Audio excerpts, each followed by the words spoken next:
கலைஞர் என்ற பெருமகனால் மட்டும்தான் நிகழ்த்த முடிந்த அதிசயங்கள். பெருமக்களே, இந்த கருத்தரங்கம் ஒரு பட்டிமன்றத்தின் ஜாதியில் பயணித்து விட்டது கண்டு நான் சற்றே கலக்கம் உறுகிறேன்.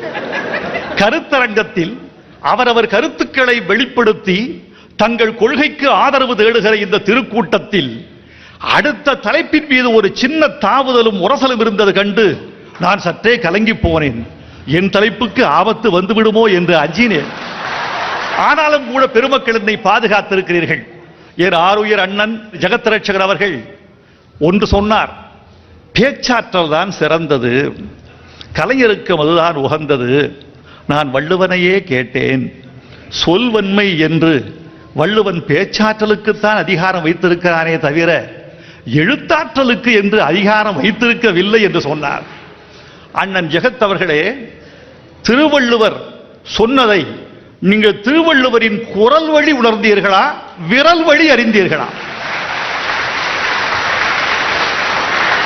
அந்த எழுத்து என்பது எதன் பதிவு?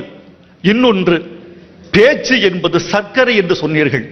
ஒப்புக்கொள்கிறேன், மிட்டாய் எப்போதாவது தான் தர முடியும். எழுத்து என்பது உணவு. சர்க்கரை இல்லாமல் வாழ்ந்துவிட முடியும், உணவு இல்லாமல் வாழ்ந்துவிட முடியாது. அவர் எழுத்து. எழுத்து என்பது சுலபமான விஷயம் அல்ல. பேச்சு என்பதற்கு சொற்களின் சிநேகம் போதும். பேச்சு என்பதற்கு எழுத்தறிவே கூட தேவையில்லை, செவிவழியாக பேசிவிட முடியும். ஆனால் எழுத்து என்பதற்கு சிந்தனையின் சிநேகம் வேண்டும். எழுத்து என்பதற்கு ஊட்டம் வேண்டும். எழுதுவது அவ்வளவு சுலபமான காரியமில்லை தோழர்களே. ஒரு செய்தி சொல்கிறேன் தோழர்களே, எழுத்து என்பதற்கும் லட்சியம் என்பதற்கும் ஒரு பெரிய இடைவெளி இருக்கிறது. சில பேர் எழுதத் தொடங்கி ஒரு 10 ஆண்டுகளுக்கு பிறகுதான் லட்சியத்தை நோக்கி வருகிறார்கள் அல்லது வராமலே போகிறார்கள். சில பேருக்கு மொழி வசப்படுகிற போது லட்சியம் வசப்படுவதில்லை, லட்சியம் வசப்பட்டு இருக்கிறவர்களுக்கெல்லாம் மொழி வசப்படுவதில்லை. ஆனால் எழுத்தும் லட்சியமும் அண்ணாவுக்கு பிறகு வசப்பட்ட திராவிட இயக்கத்தின் ஒரே எழுத்தாளர் முத்தமிழறிஞர் கலைஞர் அவர்கள் மட்டும்தான். பெரியார் அவர்களை நான் எழுத்தாளர் என்று சொல்லுவேன், படைப்பாளர் என்று சொல்ல மாட்டேன். படைப்பாளிகளை படைத்த எழுத்தாளர் என்று சொல்லுவேன். ஆனால் இவர் படைப்பாளர், எழுத்தாளர் ரெண்டும் கூடிய ஒரு பெருமகன். இவருக்கு 10-15 வயதில் தோன்றிய லட்சியத்தை நோக்கித்தான் இவ்வளவு பெரிய பயணம். சொன்னார்களே, இங்கே சாதியை பற்றி சொன்னார்களே, அவர் சாதியை பற்றி ஒரு வரி சொல்லி இருக்கிறார். அந்த ஒரு வரி என் மனதில் பசுபரத்தாணி போல் பதிந்தது மாதிரி 10-15 வயதில் பதிந்த அந்த ஒரு வரி என் மனதில் கடைசி மூச்சு இருக்கிற வரைக்கும் மறக்காது. பெரியார் சொன்னார், பெரியாரிடம் ஒரு தாள் போனது. ஐயா, ஜாதி பெரிதா மதம் பெரிதா என்று ஒரு கேள்வி போனது. பெரியார் யோசித்து விட்டு சொன்னார், தமிழ்நாட்டில் சாதிதான் பெரிது, மதம் சிறிது என்றார். ஆச்சரியப்பட்டார்கள். மதம் தானே நிறுவனம், அதுதானே உலக வடிவம், அதை விட சாதி பெரியதா? அதற்கு பெரியார் சொன்னார், நீ நினைத்தால் மதம் மாற முடியும், உன்னால் சாதி மாற முடியுமா என்று கேட்டார். வைரமுத்து நாளைக்கு வஹாப் ஆகிவிட முடியும், ஆனால் வைரமுத்து நாளைக்கு நாயுடு ஆகிவிட முடியாது, நாடார் ஆகிவிட முடியாது. இது இந்து மதத்தினுடைய கட்டுப்பாடு. உன்னால் மதம் மாற முடியும், ஜாதி மாற முடியாது. ஜாதி என்பது இறுக்கமான அமைப்பு என்று சொன்னார். இதைத்தான் இந்த முத்தமிழறிஞர் என் தமிழாசான் சொன்னார். நம்மை பிரித்தாழுவதற்கு சூழ்ச்சி செய்தவர்கள் செய்த சதிக்கு கால் முளைத்து சாதியாகிவிட்டது என்று எழுதினார். இந்த ஒரு எழுத்து 1000 ஆண்டுகளாக இந்த மண்ணில் வேரோடி கிடந்த சாதிகளுடைய அந்த பெரிய வேர்களை எல்லாம் கெல்லி எடுத்து வெளியே கொண்டு வந்து காட்டியது. இவ்வளவு பெரிய எழுத்து. நான் கேட்டேன் ஒரு கேள்வி, இந்த நாட்டில் பகுத்தறிவு எப்போது வந்தது என்று கேட்டபோது நான் அதற்கு பதில் சொன்னேன். பெரியார் இந்த மண்ணுக்கு செய்த தொண்டும், அறிஞர் அண்ணா அவர்கள் இந்த மண்ணுக்கு செய்த தொண்டும், கலைஞர் அவர்கள் ஆற்றிக் கொண்டிருக்கிற பெரும்பணியும் பிரெஞ்சு புரட்சியின், ரஷ்ய புரட்சியின், தொழில் புரட்சியின் நீட்சிகள் என்று சொன்னால் அது மிக இல்லை. பிரெஞ்சு புரட்சி வந்த பிறகும், ரஷ்ய புரட்சி வந்த பிறகு, தொழில் புரட்சி வந்த பிறகு இந்த பூமியே நிறம் மாறத் தொடங்கியது. அதுவரைக்கும் இருந்த எண்ணங்கள், ஏற்பாடுகள், மதங்கள், ஆண் பெண் உறவுகள், சமூக கட்டமைப்பு எல்லாமே கேள்வி கேட்கப்பட்டன. இந்த 3 பேர் மட்டும் இந்த தத்துவங்களை இந்த மண்ணுக்கு அறிமுகம் செய்து விடாவிட்டால் தமிழகத்தை விட்டு விட்டு வானம் விடிந்திருக்கும், இருட்டு இருட்டாகவே இருந்திருக்கும். இந்த 3 பேருக்கும் தமிழ் சமுதாயம் நன்றி சொல்ல வேண்டும். அவர் எழுதுகிறார், ஒரு பகுத்தறிவு சொல்லுகிறார் தன்னுடைய கவிதையில். பகுத்தறிவை 1000 பேர் சொல்ல போது எனக்கு ஏறாத ஒரு ஆறுதல் கலைஞர் அவர்களின் ஒரு கவிதையில் எனக்கு தோன்றியது. அவர் சொல்லுகிறார், ஒரு பழமொழியை கேள்வி கேட்கிறார். கிணறு வெட்ட பூதம் புறப்பட்டது என்ற ஒரு பழமொழி இருக்கிறது. இந்த பழமொழியை காலங்காலமாக எப்போது நம்பிக்கொண்டிருந்தோம்? கிணறு வெட்ட பேய், பிசாசு, பூதம் என்ற மூட நம்பிக்கையோடு நாம் சம்பந்தப்படுத்தி வந்தோம். ஆனால் கலைஞர் சொல்லுகிறார், கிணறு வெட்ட பூதம்தான். ஒரு பகுத்தறிவாளன், படைப்பாளன், பகுத்தறிவாளன் படைப்பாளனாக இருக்கிற போது எப்படி சிந்திக்கிறார்? ரஜினி அவர்கள் இதை கூர்மையாக இதை கொஞ்சம் கவனித்து பாருங்கள். என்ன சொல்லுகிறார்? கிணறு வெட்ட பூதம் புறப்பட்டது என்போரே, அதன் பொருள் என்ன புரிகிறதா? கிணறு வெட்ட பூதம். கிணறு பூதம் என்பது மொத்தம் 5: நிலம், நீர், தீ, வழி, வெளி. இதுதான் 5 இந்த 5 போகிறார் கலைஞர். ஒரு பூதம் அல்ல, 5 வருகிறது கிணறு வெட்ட என்கிறார். கிணறு வெட்ட பூதம் புறப்பட்டது என்பாரே, அதன் பொருள் என்ன புரிகிறதா? கிணறு வெட்ட மண் குவியும் ஒரு பூதம், நிலம். பூமிக்குள் அடைந்திருந்த காற்று வெளிக்கிளம்பும் மறுபூதம். காத்து வந்துருச்சா? பொங்கி வரும் புது நீர் அடுத்த பூதம். வானத்தை எப்படி கொண்டு வருவது கிணத்துக்குள்? அதுக்காக படைப்பாளர், பொலிவுமிகு வான் தெரியும் நீர் மீது, அடுத்த பூதம். புவியாளும் ஆதவனின் தீக்கதிரால் அந்நீரும் தூய்மையாகும், 5ஆம் பூதம். இந்த பஞ்சபூதம் வருவதைத்தான் பழையவர்கள் அழகாய் சொன்னார், அறிவு பஞ்சைகளோ அலறுகிறார் பூதம் என்று. பெரியார் சொன்ன போது நம் தடித்த தோள்களில் வலித்தது. அண்ணா சொன்ன போது தெரிந்தது. கலைஞர் கவிதையில் சொன்ன போது புரிந்தது. இதான் நடந்தது.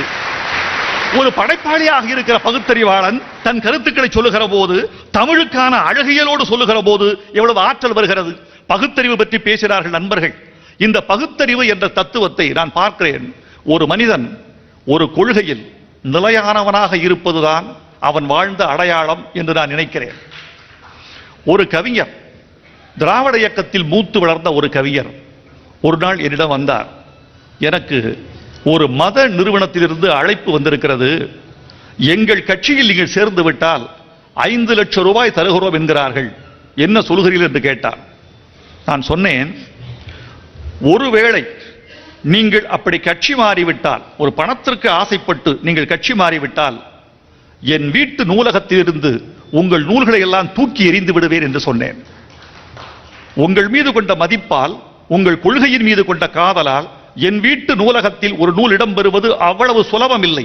உங்களை மதித்து அந்த நூலை வைத்திருக்கிறேன், அதை தூக்கி எறிந்து விடுவேன். ஒரு மனிதன் தன் மிச்ச வாழ்க்கையை காப்பாற்றுவதற்காகவாவது கொள்கையில் உறுதியோடு இருக்க வேண்டியிருக்கிறது. இல்லை என்றால் அவன் பழைய வாழ்க்கையும் செத்து போகிறது, புது வாழ்க்கையும் நிறுத்து போகிறது. ஆனால் 15 வயதில் கொண்ட பகுத்தறிவை 85 வயது வரைக்கும் கடைபிடிக்கிற ஒரு மாபெரும் இந்திய தலைவர் கலைஞர் அவர்கள்தான். அவர் திருக்குறளுக்கு உரை எழுதியிருக்கிறார். இந்த திருக்குறள் எழுதுகிற போது வைதிக நெறி வந்துவிட்டது, இம்மை மறுமை என்று தோன்றிவிட்டது, சடங்குகள் தோன்றிவிட்டன. அவற்றுக்கும் வள்ளுவர் ஆட்பட்டிருக்கிறார் என்பது தூரத்தில் தெரிந்த ஒரு உண்மை. ஆனால் திருக்குறளுக்கு உரை எழுதுகிற கலைஞர் எப்படி எழுதுகிறார்? ஒரு 3 இம்மை மறுமை இந்த விஷயத்தில் கலைஞர் எப்படி கையாளுகிறார் என்று பார்த்தேன். இம்மை மறுமை என்ற கருத்தாக்கம், கருத்தியல் வள்ளுவர் காலத்தில் வந்துவிட்டது, அது உண்மை. ஆனால் ஒரு பகுத்தறிவாளர் உரை எழுதுகிற போது என்ன எழுதுகிறார்? ஒருமையுள் ஆமை போல் 5 அடக்கலாற்றின் எழுமையும் ஏமா புடைத்து. இது குறள். ஒரு மனிதன் ஒரு பிறவியில் ஆமை போல் தன்னை அடக்கிக் கொண்டால் 7 பிறவியிலும் அவன் பாதுகாப்புள்ளவராக இருப்பார் என்பது பழைய பொருள். கலைஞர் எழுதுகிறார், உறுப்புகளை ஓர் ஓட்டுக்குள் அடக்கிக் கொள்ளும் ஆமை போல 5 அடக்கி ஆளும் உறுதி காலமெல்லாம் வாழ்க்கைக்கு காவலரனாக அமையும். காலமெல்லாம், எழுமையும் என்ற வார்த்தையை காலமெல்லாம் என்று போட்டு திருவள்ளுவருடைய பகுத்தறிவு தன்மை உயர்த்தி இருக்கிறார் கலைஞர். இந்த ஒரு குறள் போதும். அடுத்த குறள் கேளுங்க. இப்ப இந்த ஒருமையில் இங்க போட்டுக்காரா? இது 13வது அதிகாரம்.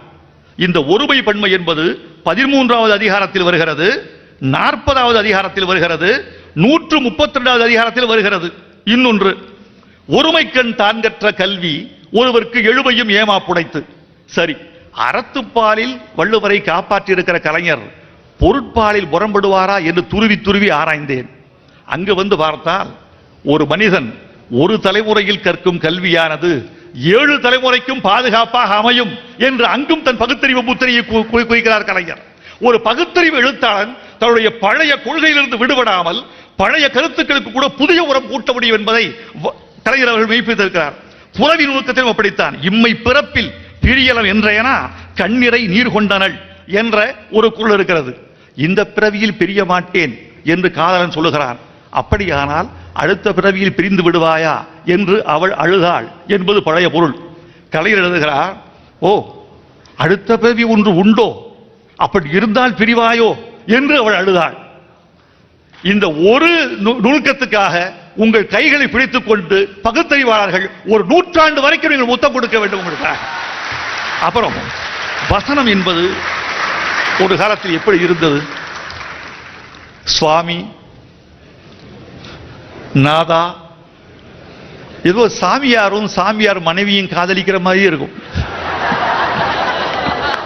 கலைஞர் எழுதுறாரு, மலைக்கள்ளன் ஒரு வசனம் எழுதுறாரு, என்ன இது சொல்லாமல் கொள்ளாமல்.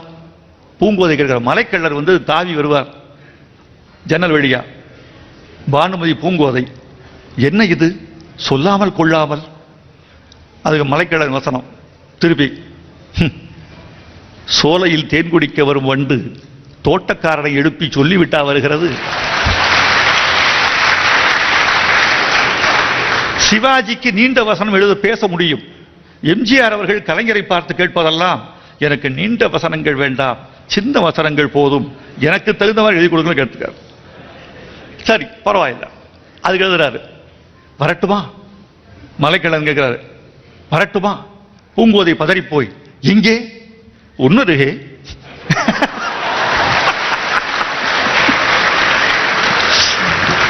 மூணு வரிதான், வரட்டுமா, எங்கே, உன்னருகே.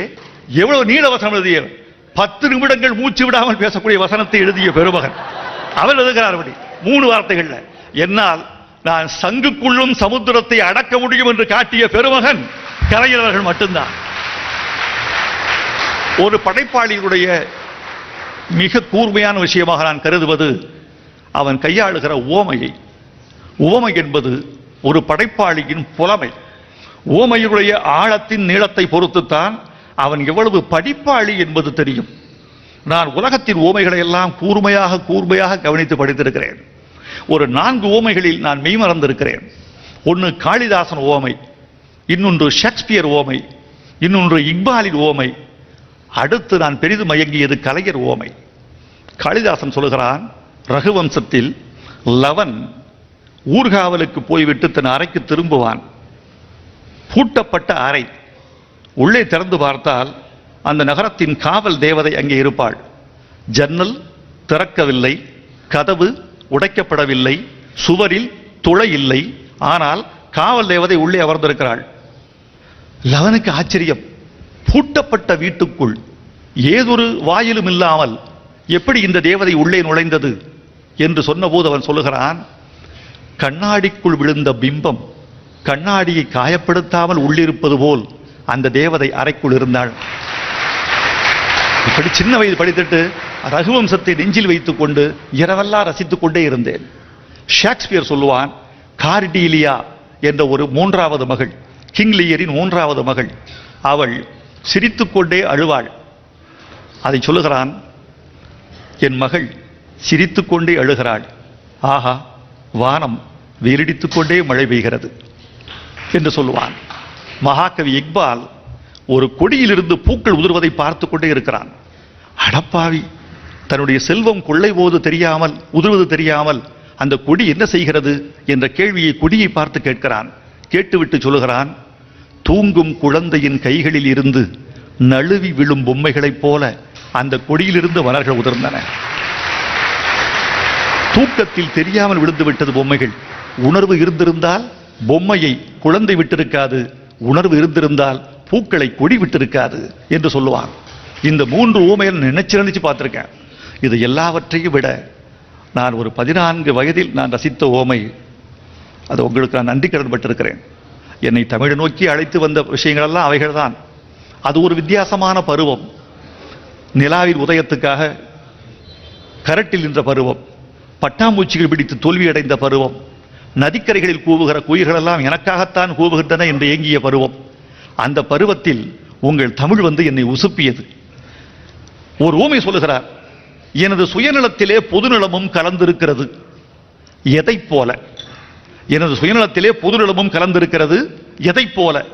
ஆகாரத்திற்காக அழுக்கை சாப்பிட்டு தடாகத்தை சுத்தம் செய்கிறதே மீன், அதை போல. நான் சந்தித்த ஓமைகளில் முழுக்க முழுக்க 100% பொருந்துகிற முற்றுவமை என்று இந்த ஓமையை மட்டும்தான் நான் இதுவரைக்கும் மேடைகளில் சொல்லிக் கொண்டிருக்கிறேன். இதை எழுதுகிற போது 26 வயது. 26 வயதில் தமிழ் பழுத்து விட்டது அவருக்கு. அவர் 14 வயதில் எழுதுகிற போது அவருடைய கையெழுத்து நோட்டை நான் பார்த்திருக்கிறேன். 14 வயதில் எழுதிய கையெழுத்துக்கும் இன்று எழுதிய கையெழுத்துக்கும் ஒரு சின்ன வேறுபாடு இருக்கிறது. ஒரு நாள் அவரை சந்திக்க போயிருந்த போது என்னை அழைத்து சொன்னார். நான் வீட்டில் வந்து அழுதேன். நோட்டை காட்டினார். வைரமுத்து, என் கையெழுத்து எவ்வளவு இதோ எனக்கு முதுமை காரணமாக என் கையெழுத்து எப்படி நிறம் மாறிவிட்டது பார்த்தீர்களான்னு காட்டினார். அதில் மீண்டும் ஒரு குழந்தை எழுதியது மாதிரி இருந்தது. ஆனால் உங்கள் மனது குழந்தைதான்.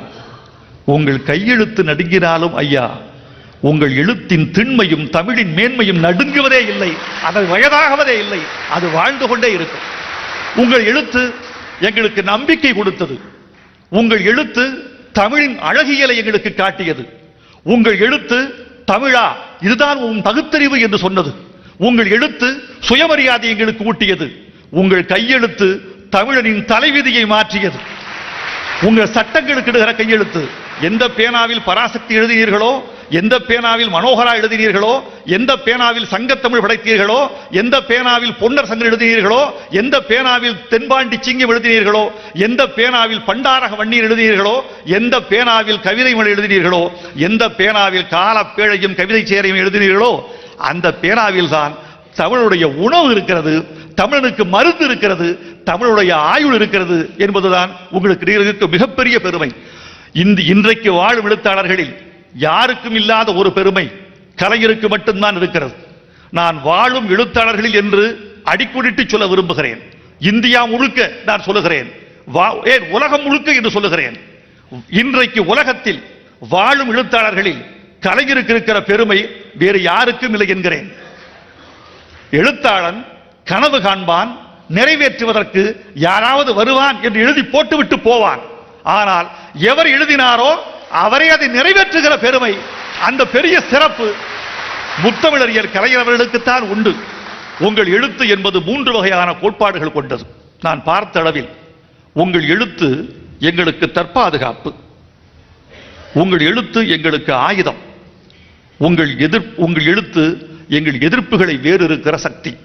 இந்த 3ஆக கருதுகிறேன். AK-47 என்ற ஆயுதம் மற்ற ஆயுதங்களை விட வேறுபட்டது என்று சொல்லுவார்கள். A for automatic, K for Kalashnikov. 47 என்பது கண்டுபிடித்த ஆண்டு. அவன் வடிவமைத்தவர் என்ன செய்திருக்கிறான், ஒவ்வொரு துப்பாக்கி முனையிலும் ஒரு பயோனட் என்ற ஒரு கத்தி இருக்கும், நுனிக்கத்தி இருக்கும். அந்த நுனிக்கத்திக்கு 2 பொருள்கள் மட்டும்தான் உண்டு. ஒன்று அந்த துப்பாக்கி முனையில் கத்திக்கு ஒன்று தற்பாதுகாப்பு, இன்னொன்று குற்றுயிரும் உயிருமாக ஒரு உடல் கிடந்தால் குண்டை செலவழிக்க கூடாது என்று முனையிலேயே குத்தி கொன்று விட்டு போ என்பது 2வது கருத்து. 3வது, இது 2 தான் எல்லா துப்பாக்கியில் இருக்கும். AK-47 இருக்கக்கூடிய அந்த நுனி கத்தி 3வது பணி ஒன்றும் செய்கிறது. மின்சார வேலிகள் இருந்தால் மின்சார வேலிகளை அறுத்து கொண்டு ஊடுருப்பதற்கு அந்த கத்தி 3வது பயன்பாட்டு கருவியாக திகழ்கிறது. உங்கள் எழுத்து AK-47 நுனிக்கத்தி போன்றது. எங்களை பாதுகாக்கிறது, எங்களுக்கு உணர்வூட்டுகிறது, எங்களுக்கு சிக்கனம் சொல்லிக் கொடுக்கிறது, எங்கள் வாழ்க்கை நிர்மாணிக்கிறது, எங்கள் எதிர்ப்புகளை ஊடுருத்திக் கொண்டு முன்னேற எங்களுக்கு ஊட்டச்சத்தாக இருக்கிறது. இன்னும் எழுதுங்கள், 100 ஆண்டு எழுதுங்கள், எழுதிக்கொண்டே இருங்கள். உங்கள் கரங்களுக்கு முத்தம், உங்கள் வெற்றிக்கு என் வணக்கம். வாழ்க கலைஞர். தமிழ் இலக்கணம் மற்றும் பேச்சுக்கலை மரபுகளின்படி ஒரு பேச்சானது பொதுவாக எடுத்தல், தொடுத்தல், முடித்தல் என்ற 3 நிலைகளை கொண்டு இருக்க வேண்டும். அதற்கு உதாரணமாக அமைந்திருக்கிறது இந்த காணொளி. ஒரு உரை என்றால் இப்படித்தான் இருக்க வேண்டும், ஒரு மேடை பேச்சு என்றால் இப்படித்தான் பேச வேண்டும் என்பதற்கு இலக்கணமாக அமைந்திருக்கிறது இந்த உரை. இந்த உரை தமிழில் மிகச்சிறந்த பேச்சாளர்களாக உருவாக வேண்டும் என்று நினைக்கக்கூடியவர்களுக்கு ஒரு எடுத்துக்காட்டாக அமைந்திருக்கிறது என்றால் மாற்று கருத்தில்லை. ஆம், அற்புதமான இந்த உரையை தமிழில் மிகச்சிறந்த பேச்சாளர்களாக வர வேண்டும் என்று விரும்புபவர்கள் கட்டாயம் காண வேண்டியது. தலைவர்கள் ஆவதும் பேச்சாலை, தரணியை ஆள்வதும் பேச்சாலை என்ற சொல்லுக்கு உதாரணமாக இருக்கிறது இந்த உரை.